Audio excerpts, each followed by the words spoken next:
Так, еще раз все здравствуйте. Нашел здесь вот костерок, уже практически потухший, ну и я его попытался немножечко расшевелить, что-то плохо разгорается совсем, то ли дрова сырые, то ли что,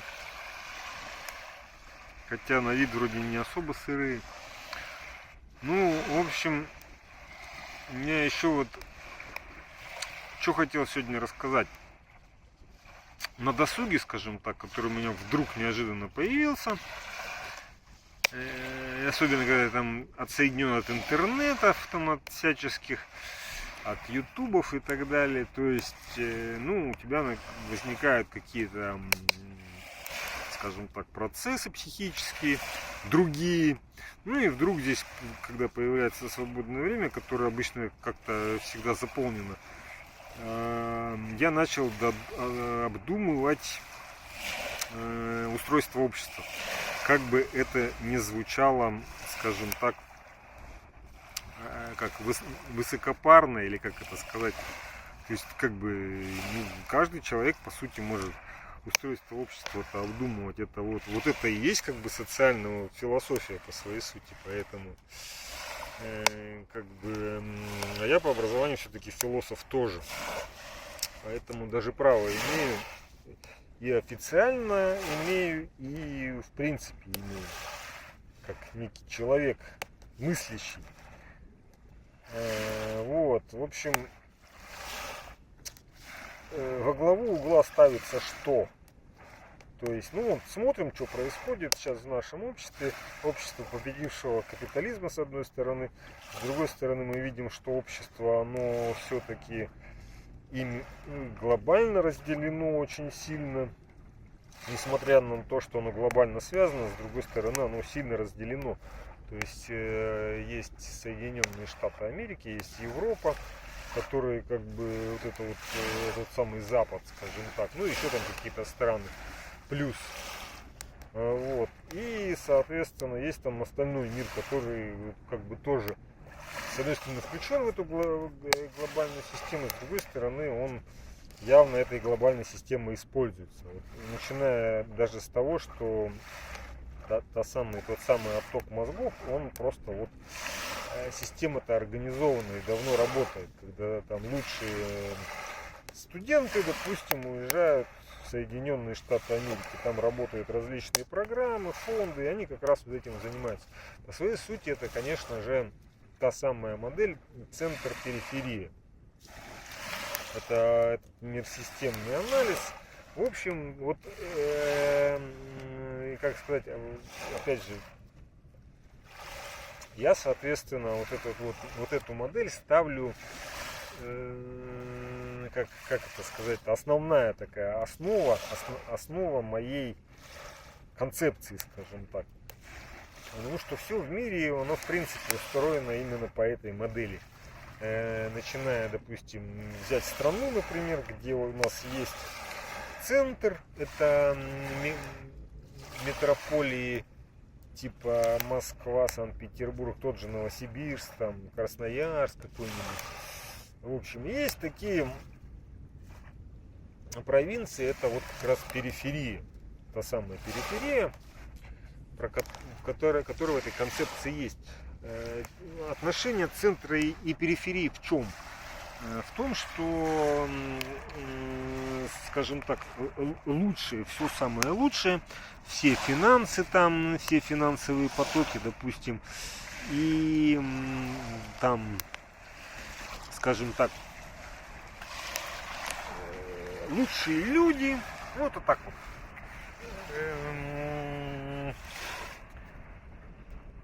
В определенном контексте надо понимать.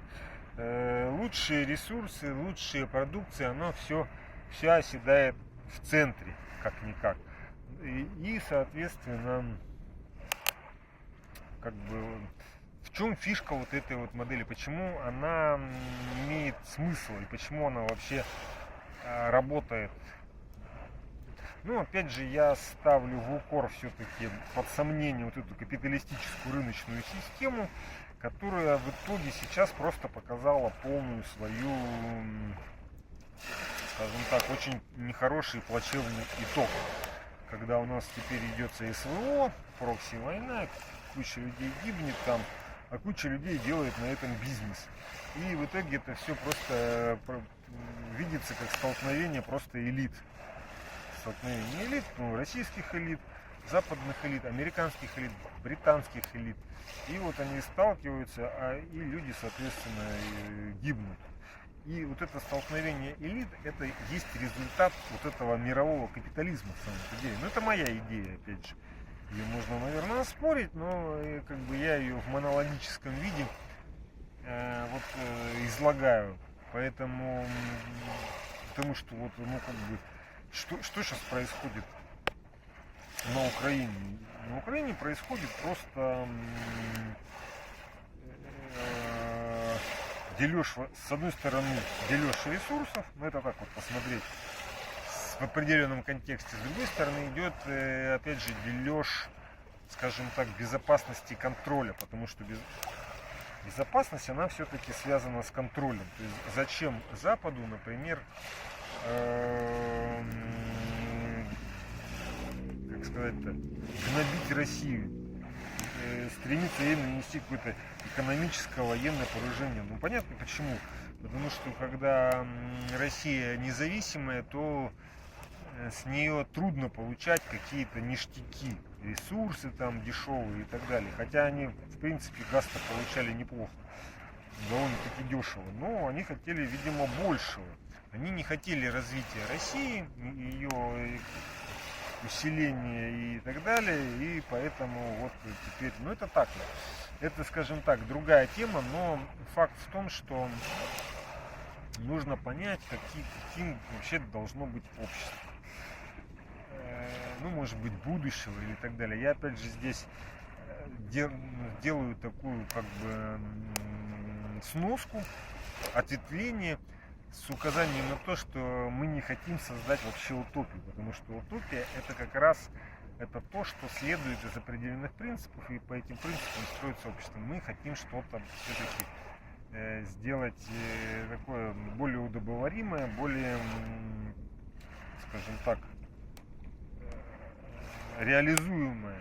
То есть, поэтому нужно рассматривать и определенные принципы, по которым мы вот хотим как бы новое общество построить, ценности, и с другой стороны, ну, нужны какие-то, нужно смотреть на контекст исторический, на исторические какие-то закономерности и так далее. Ну, как-то вот так, такая цель. Ну, вот я уже сказал, что вот в чем фишка, основной плюс вот этой модели центр-периферия. Ее плюс основной в том, что эта модель создает, как сказать там, вот эту вот прогресс. Она создает, это как раз есть прогрессивное развитие, потому что, смотрите, идет накачка ресурсами центров, они там в концентрированном виде используются, соответственно, для каких-то там больших научно-технических прорывов и так далее. То есть, опять же, лучшие, допустим, умы собираются в центре, и они там снова, опять же, вот этот эффект концентрации, снова же, ну, и это все можно в ресурсы отнести, в деле. Интеллектуальные ресурсы, материальные ресурсы, финансовые ресурсы. И вот, соответственно, возникает вот этот тот самый прогресс, который потом идет как бы на периферию.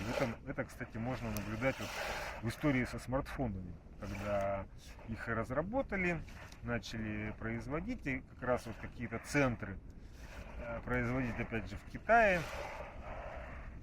Ну и, соответственно, весь мир получил доступ к этой хорошей такой, очень удобной, полезной технологии, скажем так.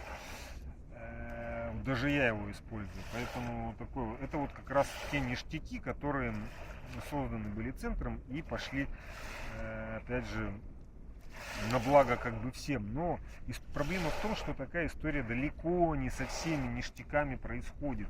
И вот опять же, краеугольный камень всей концепции в том, что люди стремятся в центр из-за идеологии потребительского общества, потому что они хотят больше потреблять, более элитно потреблять, вот, потому что если мы посмотрим потребление Москвы и потребление каких-нибудь провинций, там будет очень огромная разница и по зарплатам, и по технологиям, и по медицинскому обеспечению, и по многим другим параметрам, вот даже в рамках нашей одной страны. Поэтому вот очень, вот меня это и как раз,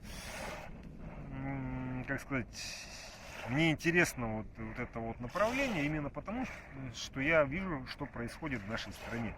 Страна очень сильно сегрегирована, опять же, вот на потребляющие элиты столичные, которые там, я имею в виду под элитами именно элиты населения, скажем так, которые вот ты живешь в Москве, у тебя намного больше возможностей и так далее.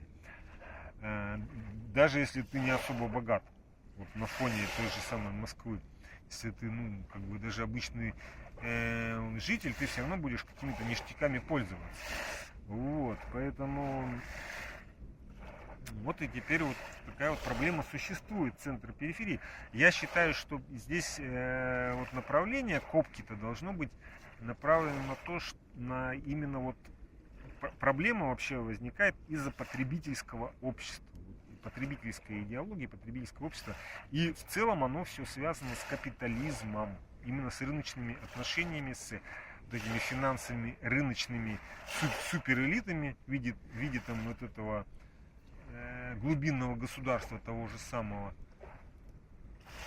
Вот, и поэтому, да, вон там, кстати, слева, это, походу, самолет летит, он прям так ярко светит уже долгое время, походу, сюда летит.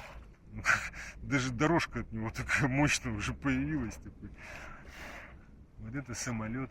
Так что здесь вот проблема как раз вот в этих ценностях, в ценностях вот этого центра. То есть, что, для чего люди хотят попасть в центр и для чего он вообще существует, как бы. Если у нас ценности будут другие, не такие потребительские, например, в центр будут стремиться люди, которые хотят работать в науке. То есть они интеллектуалы, им нравится больше интеллектуальная работа, и будет отбор идти прямо вот именно лучших интеллектуалов. Не тех интеллектуалов, кто хотят интеллектуалов и неинтеллектуалов, которые хотят потреблять максимум и высшего качества, а вот именно такой целевой аудитории. Ну это я так вот просто пытаюсь понять, что с этим вообще делать.